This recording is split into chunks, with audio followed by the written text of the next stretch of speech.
ഇങ്ങനെ വീണ്ടും ജഡ്ജസ് എല്ലാവരും ഇങ്ങനെ ഞെട്ടി നിൽക്കുകയാണ്. നമ്മുടെ ഗസ്റ്റ് ഉൾപ്പെടെ എഴുന്നേറ്റ് നിന്നാണ് കയ്യടി നൽകിയത് ആലിസ് ചേച്ചിക്കും ബിന്ദുവിനും. ശ്രീയേട്ടാ എങ്ങനെയുണ്ടായിരുന്നു? ഞാന് എത്രയോ വർഷങ്ങളായിട്ട് ഞാൻ ഒരുപാട് ഇവൻസിൽ പങ്കെടുത്തിട്ടുണ്ട്, പല ചാനലിൻ്റെ.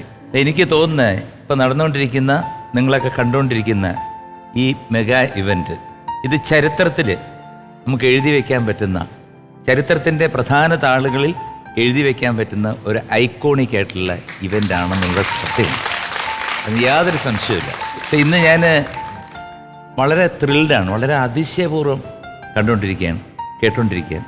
ഒന്നും പറയാനില്ല. ആലീസ് ആൻഡ് ബിന്ദു ആലീസിൻ്റെ കൂടെ പാടിക്കൊണ്ടിരുന്ന, ആലീസിൻ്റെ കൂടെ എന്ന് വെച്ചാൽ ഞാൻ ആലീസിൻ്റെ കൂടെ പാടിക്കൊണ്ടിരുന്ന, ആലീസ് എൻ്റെ കൂടെ അല്ല. ഗാനമേളയ്ക്ക്, ആലീസിൻ്റെ ഗാനമേളയ്ക്ക് എന്നെ ഒരു ഗസ്റ്റായിട്ട് വിളിച്ച്, അന്ന് ആലീസിന് 150 രൂപയാണെങ്കിൽ എനിക്ക് 25 രൂപ.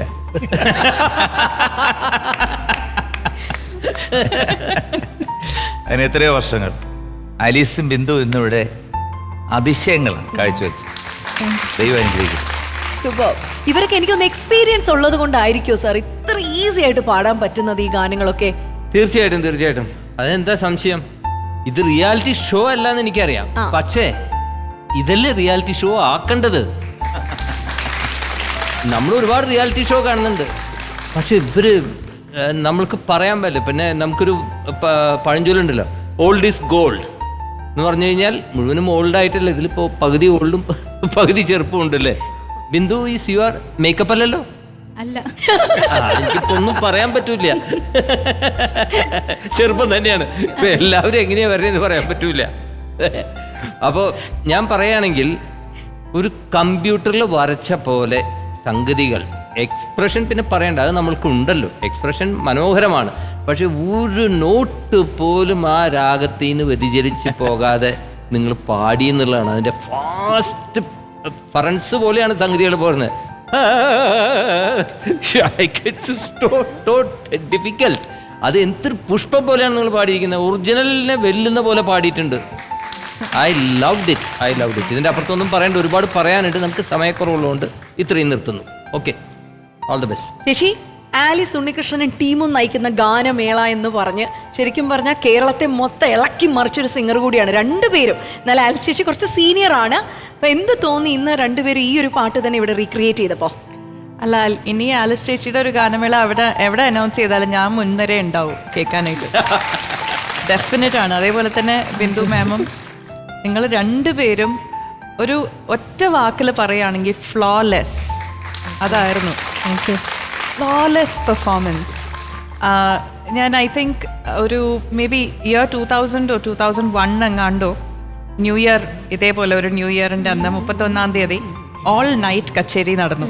അപ്പോൾ എൻ്റെ അച്ഛനും അമ്മയും ഞാനും കൂടെ ആ വർഷത്തെ new year musical new year ആവട്ടെ എന്ന് പറഞ്ഞിട്ട് ഒരു വൈകുന്നേരം ഒരു 8 മണിക്കെങ്ങാണ്ടോ തുടങ്ങിയ കച്ചേരി പല ആർട്ടിസ്റ്റും വന്ന് പാടുന്നുണ്ടായിരുന്നു. അവരൊരു 3-4 മണി വരെ തുടർച്ചയായിട്ട് ആ കച്ചേരി പോയി.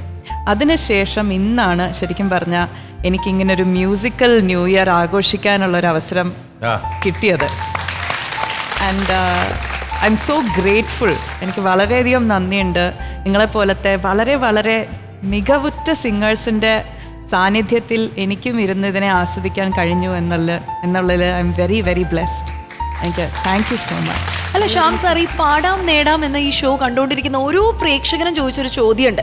ഇവരൊക്കെ ഈ സിംഗിൾ ടേക്കിൽ ഇങ്ങനെയുള്ള വലിയ പാട്ടുകളൊക്കെ പാടുന്നു, പിന്നെ എന്തുകൊണ്ടാണ് ഇവർ അധികം അങ്ങോട്ട് സിനിമയിലോട്ട് എത്താത്തതെന്ന് ഒരുപാട് പ്രേക്ഷകർ ഇങ്ങനെ ചോദിച്ചിട്ടുണ്ടായിരിക്കും. എന്തായിരിക്കും സാർ? അതിനെപ്പറ്റി ഞാൻ ആലോചിച്ചുകൊണ്ടിരിക്കുകയായിരുന്നു. അപ്പോൾ ഈ ഇതുപോലത്തെ ഷോ, ടെലിവിഷൻ പോലുള്ള മാധ്യമങ്ങൾ ചെയ്തിരിക്കുന്ന ഒരു പ്രധാനപ്പെട്ട കാര്യം ഈ ഫെയിം എന്നുള്ളതിനെ ഡെമോക്രറ്റൈസ് ചെയ്തിരിക്കുകയാണ്. ഇപ്പോൾ ഒരു ചിത്രയോ അല്ലെങ്കിൽ ഒരു MG ശ്രീകുമാറിനോ വർഷങ്ങൾ നീണ്ട ശ്രമങ്ങൾക്ക് ശേഷമാണ് ഒരു കരിയർ ബിൽഡപ്പ് ചെയ്യാൻ സാധിച്ചത്. അത് അവരുടേതായിട്ടുള്ള ടാലൻറ്റിനപ്പുറം ധാരാളം അവരുടെ ഉണ്ടാക്കിയ ബന്ധങ്ങൾ, അവർ ജനിച്ചു വേണ്ടി ചെയ്ത ശ്രമങ്ങൾ, ബുദ്ധിമുട്ടുകൾ, ഭാഗ്യം, ഇതെല്ലാം ചേർന്നിട്ട് അത് വന്നിരിക്കുന്നു. പക്ഷേ ഈ ഒരു ഏജിൽ, നമ്മളുടെ ഏജിൽ കിട്ടിയിട്ടുള്ള ടെക്നോളജിയുടെ ഒരു വലിയ ലിബറേഷൻ ഇന്ന് ആർക്കും താരമാവാം. ശരിക്കും ടാലൻ്റ് ഉണ്ടെങ്കിൽ there is no reason why you should be stopped. ആ ഒരു ലിബറേഷൻ്റെ ഒരു മുഹൂർത്തത്തിലാണ് നമ്മൾ നിൽക്കുന്നത്. അപ്പോൾ ഇത്രയും ടാലൻറ്റഡ് ആയിട്ടുള്ള ആൾക്കാർ, ഇതിപ്പോൾ ഞാൻ ഈ പ്രോഗ്രാം കാണാതെ ഈ ഓഡിയോ ട്രാക്ക് മാത്രം കേട്ടിരുന്നെങ്കിൽ ഇത് ഒറിജിനൽ അല്ല എന്ന് എനിക്ക് ഒരിക്കലും വിശ്വസിക്കാൻ പറ്റില്ല. It was that good, that perfect. So ഇതൊരു വലിയ സാധ്യതയാണ്. തീർച്ചയായും നിങ്ങളുടെ ടാലൻറ്റ് ടെലിവിഷൻ മാധ്യമത്തിലൂടെ അല്ലെങ്കിലും നിങ്ങൾക്ക് അവൈലബിൾ ആയിട്ട് ഒരുപാട് ഡിജിറ്റൽ അവന്യൂസ് ഇന്നുണ്ട്. അത് ഉപയോഗിക്കുക. Be a star. You are already a star. Be more recognise. Get all the recognition that you deserve. കേട്ടോ? All the very best and congratulations. Very very beautiful singing. Super super. പറഞ്ഞ പോലെ നമ്മുടെ ഗസ്റ്റുകളെല്ലാവരും ഇങ്ങനെ അക്ഷരാർത്ഥത്തിൽ ഇങ്ങനെ ഞെട്ടി നിൽക്കുകയായിരുന്നു രണ്ടുപേരുടെയും പെർഫോമൻസ് കണ്ടിട്ടും കേട്ടിട്ടും. അപ്പം ഇതുപോലെ തന്നെ പോകാൻ പറ്റട്ടെ. അപ്പം ആലിസ് ചേച്ചി എങ്ങനെയുണ്ടായിരുന്നു പാടാം നേടാമിൽ വന്നൊരു എക്സ്പീരിയൻസ്? ഒരു എപ്പിസോഡിൽ ഞാൻ എങ്ങനെയാണ് ഈ ശ്വാസം നിലനിർത്തുന്നത് എന്നുള്ളൊരു കാര്യം എന്നോട് ശ്രീകുട്ടൻ ചോദിച്ചപ്പം ഞാനൊരു കാര്യം പറഞ്ഞു. ലളിതാ സഹസ്രനാമം ഞാൻ സ്ഥിരമായിട്ട് ചൊല്ലുന്ന ഒരാളാണെന്ന് പറഞ്ഞപ്പോൾ അത് ആ ഒരു മെസ്സേജ് ഒരുപാട് ആളുകളിലേക്ക് റീച്ച് ആയിട്ടുണ്ട്. അതിനുശേഷം എനിക്ക് എല്ലാ ക്ഷേത്രങ്ങളിലും ലളിതാ സഹസ്രനാമത്തെക്കുറിച്ച് 1 മണിക്കൂർ പ്രഭാഷണം ഞാൻ ചെയ്തുകൊണ്ടിരിക്കുന്നു. ഇപ്പം ഞാനിനി 11-ാം തീയതി ചിദാനന്ദപുരി ഗവർണറൊക്കെ വരുന്നൊരു സ്റ്റേജിലാണ് എൻ്റെ പ്രഭാഷണം ഉള്ളത്, താനൂര്. അത് എനിക്ക് മറക്കാൻ പറ്റാത്ത ഒരു സ്റ്റേജാണ് ഈ അമൃത TV എനിക്ക് ഒരുക്കി തന്നത്. ഞാൻ എന്നും എൻ്റെ ജീവിതത്തിൽ എപ്പോഴും ഞാൻ അമൃത TVയോട് കടപ്പെട്ടിരിക്കുന്നു. അപ്പം എന്തായാലും ബിന്ദുവിനും ആലിസ് ചേച്ചിക്കും നല്ലൊരു കയ്യടി നൽകുകയാണ് ഞങ്ങളുടെ ഭാഗത്ത് നിന്ന്.